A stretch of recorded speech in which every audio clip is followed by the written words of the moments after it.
Assalamualaikum warahmatullahi wabarakatuh.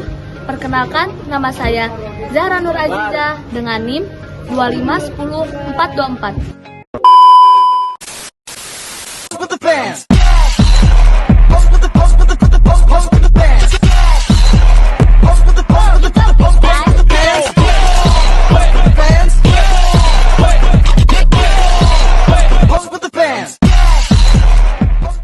Kami dari kelompok 8 pada kesempatan ini akan menjelaskan materi mengenai peran bahasa Indonesia di dalam pelatihan olahraga di era digital.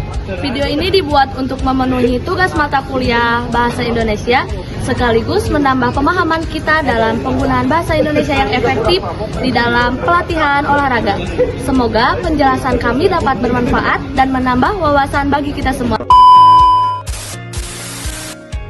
Pengaruh penggunaan bahasa Indonesia dalam pelatihan olahraga di era digital. Ada latar belakang dan urgensi. Yang pertama, bahasa Indonesia berfungsi sebagai alat pemersatu dalam dunia olahraga, membantu pelatih dan atlet berkomunikasi secara efektif. Bahasa yang jelas sangat diperlukan untuk memastikan instruksi teknis dapat dipahami dengan tepat. Yang kedua, penggunaan istilah teknis atau bahasa asing sering menimbulkan salah tafsir dan kebingungan bagi atlet. Hal ini menyebabkan istilah tidak optimal dan meningkatkan risiko kesalahan gerakan. Yang ketiga, yaitu digitalisasi mengubah metode pelatihan menjadi lebih interaktif dan daring.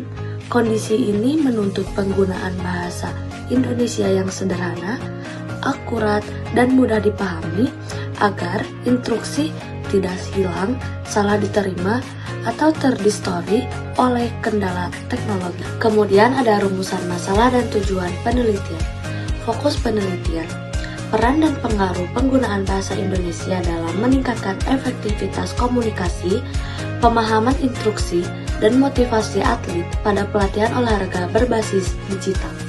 Kemudian ada tujuan, yaitu menjelaskan penggunaan bahasa Indonesia di dalam pelatihan olahraga di era digital, serta menganalisis pengaruhnya terhadap pemahaman instruksi, motivasi atlet, dan komunikasi. Di sini saya akan menjelaskan tentang metode penelitian.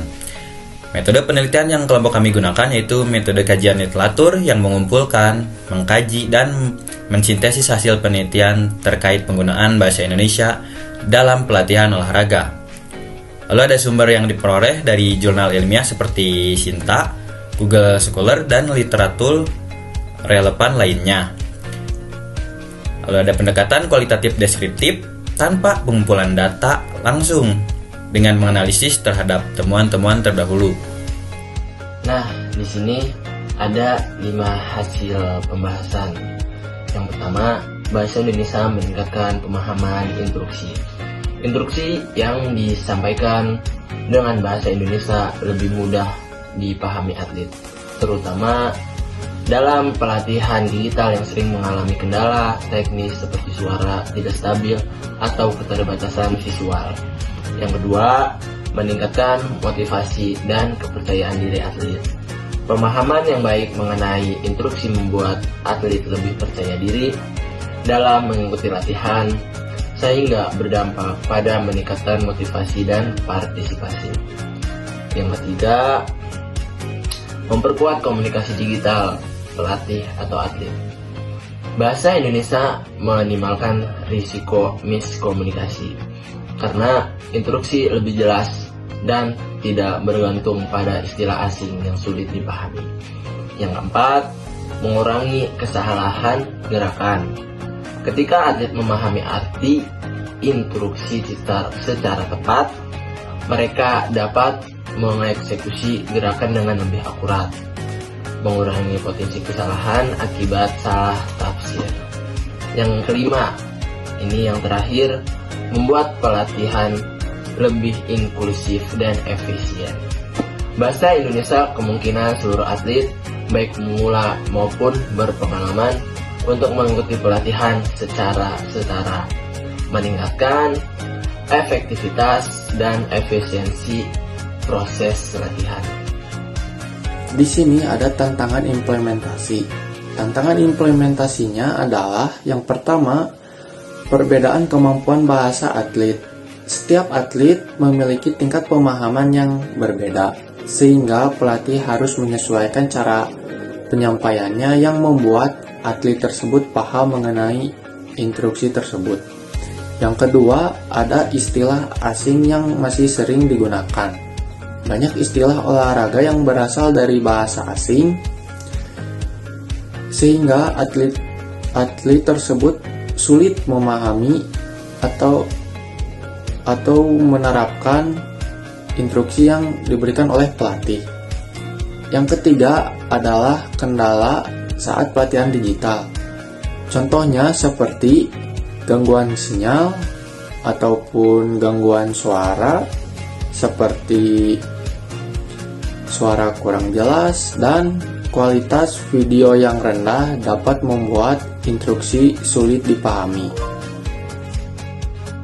Selanjutnya yaitu saran dan upaya peningkatan. Gunakan bahasa yang sederhana dan secara langsung. Jelaskan istilah bahasa asing apabila harus digunakan. Buat materi latihan dalam bahasa Indonesia. Tingkatkan komunikasi pelatih dan gunakan teknologi pendukung yang lebih baik. Selanjutnya, saya akan menjelaskan aplikasi penelitian. Penelitian ini mengimplikasikan bahwa penggunaan bahasa Indonesia yang jelas dan seragam dalam pelatihan olahraga digital sangat penting untuk meningkatkan pemahaman instruksi, efektivitas komunikasi, dan kelancaran proses latihan bagi seluruh atlet. Jadi kesimpulannya yaitu penggunaan bahasa Indonesia dalam pelatihan olahraga pada era digital terpilih berperan penting dalam meningkatkan pemahaman instruksi, efektivitas komunikasi, dan motivasi atlet. Bahasa yang jelas dan sesuai konteks membantu mengurangi kesalahan interpretasi, memperkuat interaksi antara pelatih dan atlet, serta menjadikan pelatihan lebih inklusif dan efisien.